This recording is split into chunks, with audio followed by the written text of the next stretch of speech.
has changed it for the good, because I'm an at-home mum. I've got a primary school child, so I gave up work and got the dog 4 years ago, and it's great because I've got plenty of time to exercise him and get outdoors. So it's amazing, yeah. And he's part of the family, totally.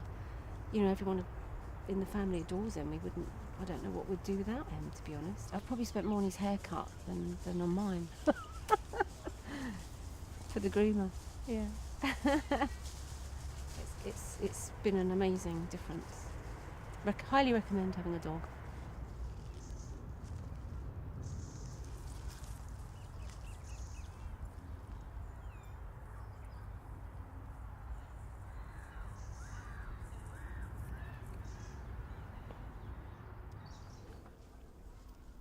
As much as I enjoy modelling, it's not what I'm passionate about, and I really wanted to do something I was passionate about and something where I felt I was being rewarded. I find it so rewarding. I love seeing the results in my clients. I love seeing the progress, and I love training dogs the right way, well, what I see as the right way, because it's kind and it's force-free and the dogs love it, and it creates a stronger bond with the owner, which I think is the most important thing. I kind of feel it was meant to be, because the day I got him, I wasn't intending to get a dog. I was shopping and went past this horrible looking pet shop, and my partner at the time said, let's go and have a look, and I said, no, I don't want to go in there because I'll come out with every single dog in there to get them out of there. And of course I went in and I saw Alfie, and that was it. Completely changed my life and changed my career. Exactly, that one moment of walking down this high street in Sutton, 100% life-changing moment. Yeah, I never thought about it like that, actually.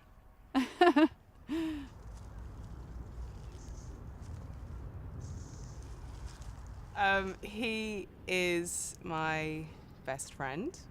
He came into my life at a time when things weren't that great, and I needed some love, or I felt that I needed to love in order to receive love. My father passed away a couple of years before, then I came out of an 8-year relationship where the person had cheated on me and then left. I was kind of living on my own.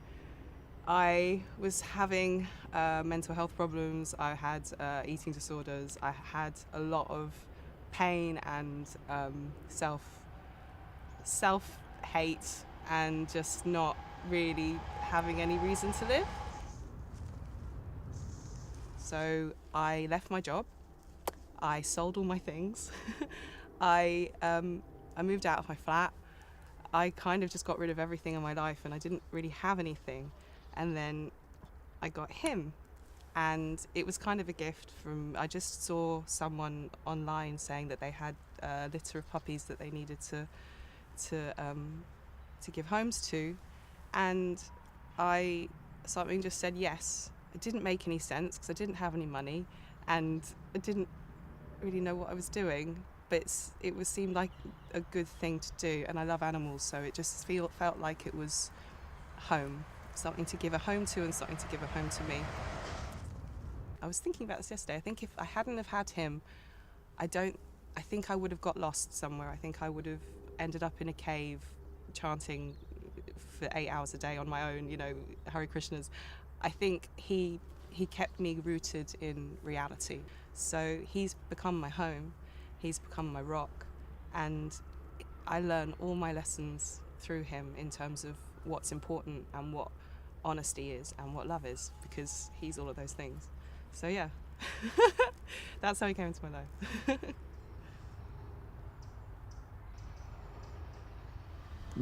I know it's, people say it's not the dog, it's the owner, and that is, I think, by and large true. But the thing about dog breeds is that dogs are bred for specific purposes. Their old hunting cycle is broken up into tiny little bits. So you have dogs who are bred to accentuate the retrieving side of the hunting cycle, like Dolly. Other ones, to effectively be hounds, to chase down the prey. other ones to dig up the prey, like terriers. There are dogs which are bred to be guards. There is one seeming paradox, and that is in this country, is that the dog breed which is most likely to bite is not the Staffordshire, it's the Jack Russell. And Jack Russells are often regarded as highly intelligent, which they are, dogs which often sort of little old ladies own. But they do tend to bite. I think when you get a Jack Russell, you don't realise what you're in for, because it's got a very good PR agent, the Jack Russell. Yes, you do see terrible cases, not just in this country, but in the States and other countries, of pit bulls in particular being highly aggressive and killing children and adults and so forth. It seems to me that there's a clear case for banning that breed. It's just, you're right as an individual human being to own and do whatever you like, is thereby infringing the right of somebody else to go about in safety, in which case that right should be taken away. To me, it's the same argument as guns being illegal. You could say there's even less argument for having a dangerous dog, because unlike a gun, you can't control it.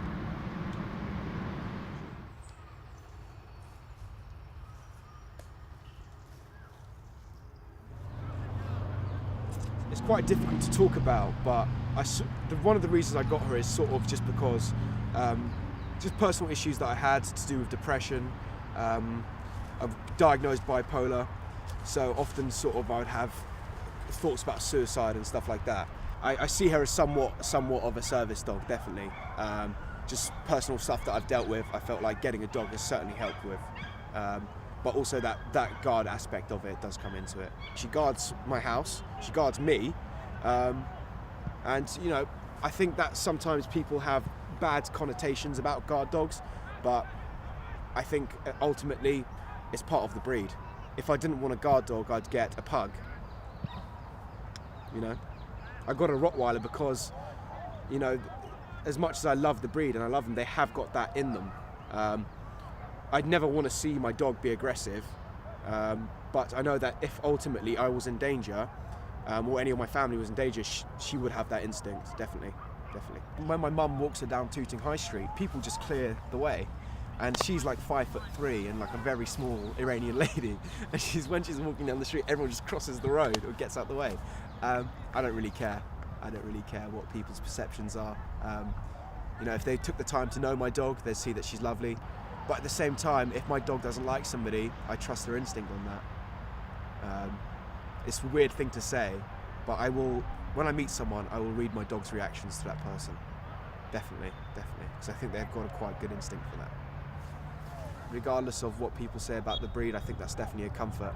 It's a comfort to have that as a human being. And having this dog has definitely kept me alive, that's for sure.